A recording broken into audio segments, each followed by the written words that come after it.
Today we are looking at the SparkyLinux stable release 7.6. So here is the welcome screen. Let me show you the release notes first and we can go through all these things later. So the SparkyLinux 7.6 of the SparkyLinux is based on Debian 12. Here is the Debian 12 bookworm. And also the country of origin, it's from the Poland. And this is the release notes of the SparkyLinux. You get a bunch of desktop environments. Let me show you also all the desktop environments. So you get the LXQT for the lightweight, and MAT Xfce is also for the lightweight. And if you are a KDE lover, you get the KDE Plasma desktop environment. Here is the minimal GUI and all the other things. So you can download the ARM also. So you get a bunch of desktop environments and also other architectures. So when we go to the 7.6 release notes, here is the full information. So has been moved to January 2025. So the main changes, you get the Linux kernel 6.1. Let me show you the kernel version right here. So about support, just type in like about semicolon support. You can use the terminal. I already typed all those information. And before going to the terminal, let me show you the task manager first. So let's see the resources consumption. So it's been like almost 3-4 minutes maybe. I've been installed, and I didn't install anything. I just installed the only NeoFetch. Xfce was already pre-installed. So I'm going to show you the uptime afterwards. So here is all the resources consumption, the RAM and CPU. So it's consuming 2.5 GB. I installed some packages and I updated some packages. So that's the reason you should be seeing 2.5 GB. And I'm using the Xfce desktop environment. So in the beginning, it was consuming around like a 1.1 GB. So this is the virtual machine. So that's the reason it's going to be consuming like a 1.1 GB. And I'm running it as a live boot. So that's then another thing. But when you install it on the bare metal or on the real hardware, the resources consumption will be lesser.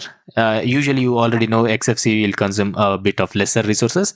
It will be around like 800 or 700 MB like that. So same thing, it's just Debian based. So the resources consumption will be less. And also this Xfce desktop environment, you already know it's a lightweight desktop environment. You can use for the low-end PCs. So these are all the processes running right now, and I'm going to keep the task manager in the right side corner throughout the video so you can see all the changes.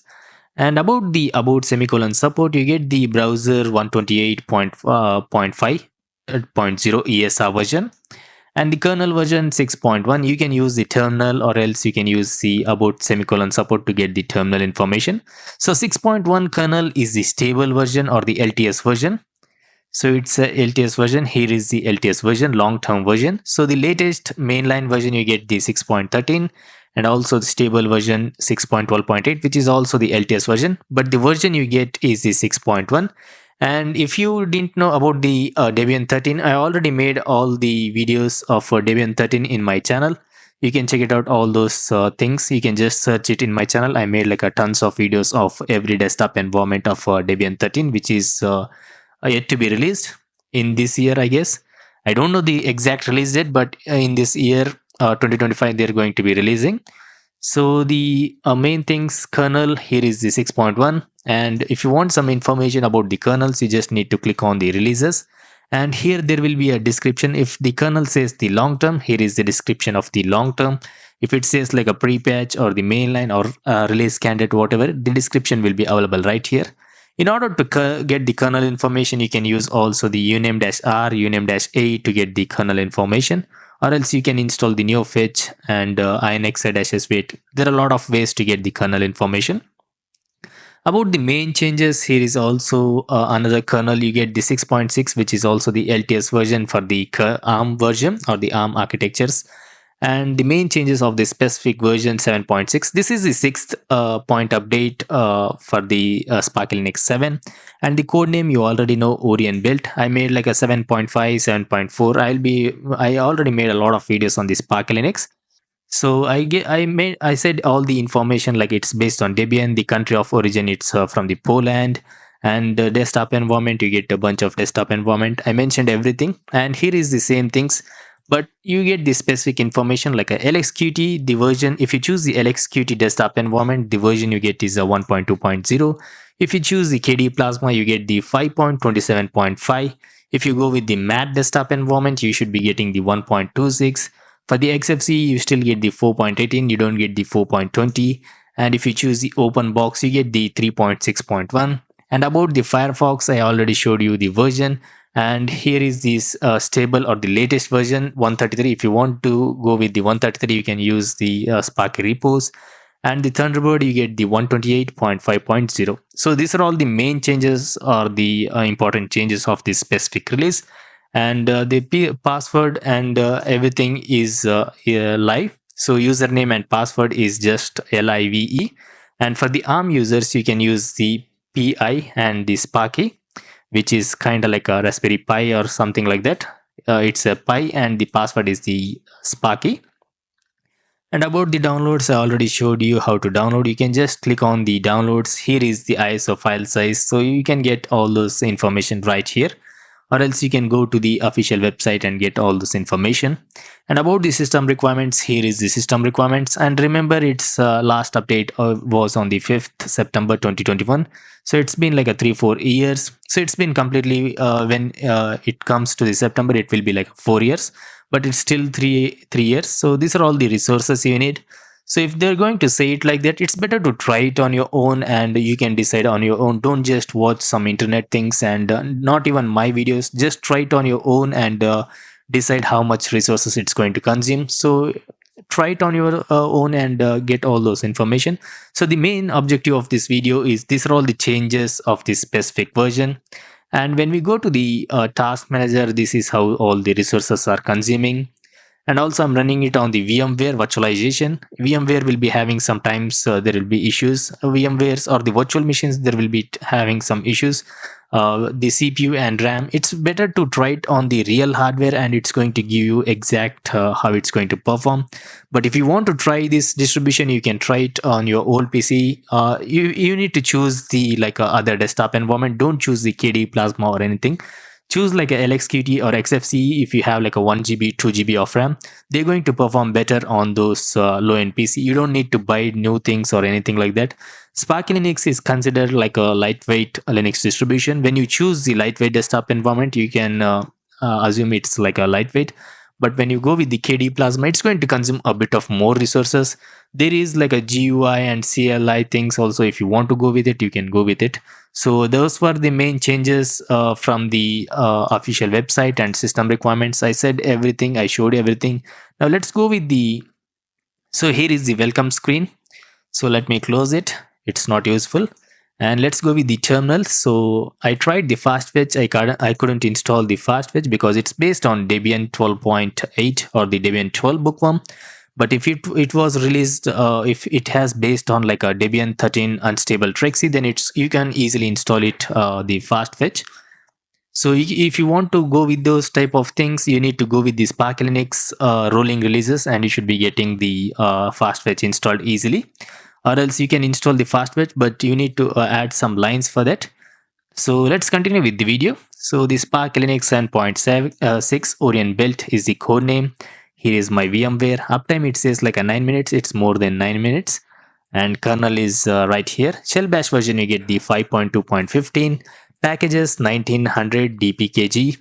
And here is the window manager, desktop environment, theme, icons, my CPU, which is i5 1240p. Memory consumption, it's like a 2278. It's more than 2278. And when we type in the inxi-sv8, this will grab complete distro information. Now let's continue with the system information. So host, it says like a live because we are running it as a live boot, and also I didn't install it. So that's the reason it's going to say it live. And the kernel version, you're going to see the 6.1, which I already mentioned about the kernel. Compiler GCC version, you don't get the 14 version, you get the 12.2.0. And about the desktop environment, the version you should be getting 4.18.1. For the specific version, you need to type in like a inx-sv8 to get the specific, whether it's a 0.1 or 0.2 or 0.3, you should be getting by typing this command. GTK version, you get the 3.24.36. And what else we have? The window manager version, you get the 4.18.0. LightDM version, you get the 1.26.0. The distro, I already mentioned like a 2-3 times, so I'm just going to ignore it. And here is like a virtual machine information, which is clearly unnecessary for the video. And about the memory, you should be seeing I'm using 8 GB of RAM. The available RAM will be around 7.7 GB. It's consuming like a 2.5 GB, but it was like a 3-4 minutes ago. But we need to type in again to get the exact RAM consumption. I'm going to do that after getting all those information. My CPU, I'm using the i5 1240p CPU, and here is like a flags, vulnerabilities. If anything is important, you just pause the video and read everything. But if it's unnecessary, I'm just going to read the only important things.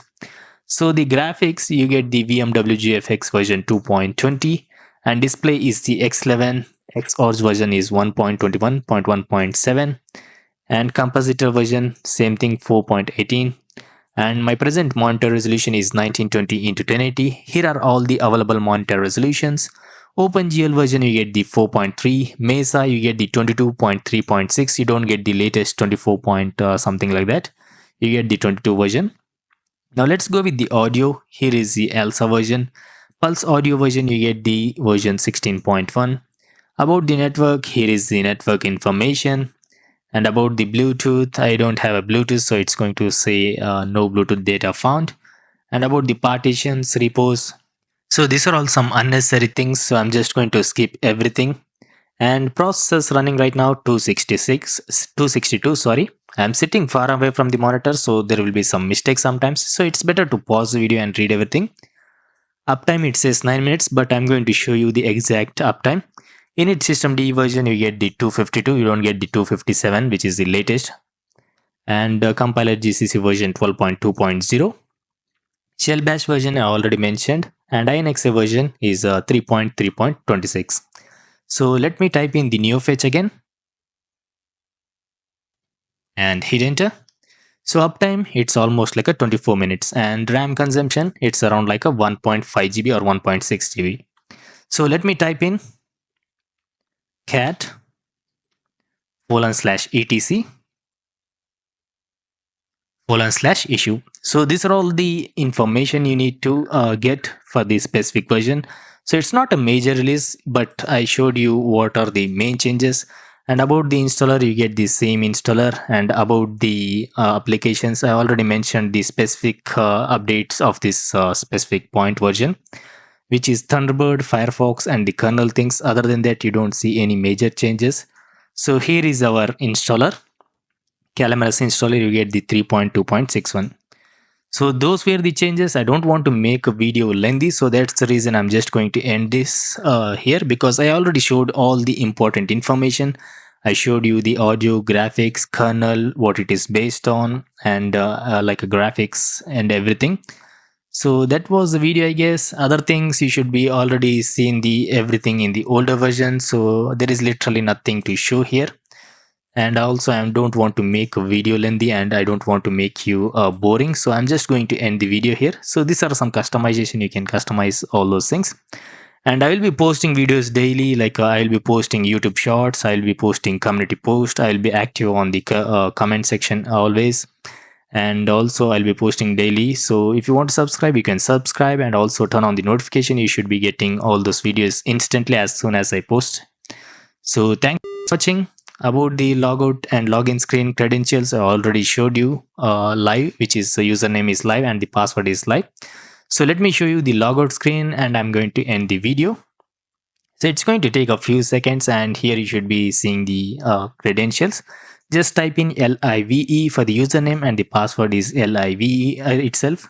So that was the login logout screen credentials. So that's it for the video. Thanks for watching. Peace out.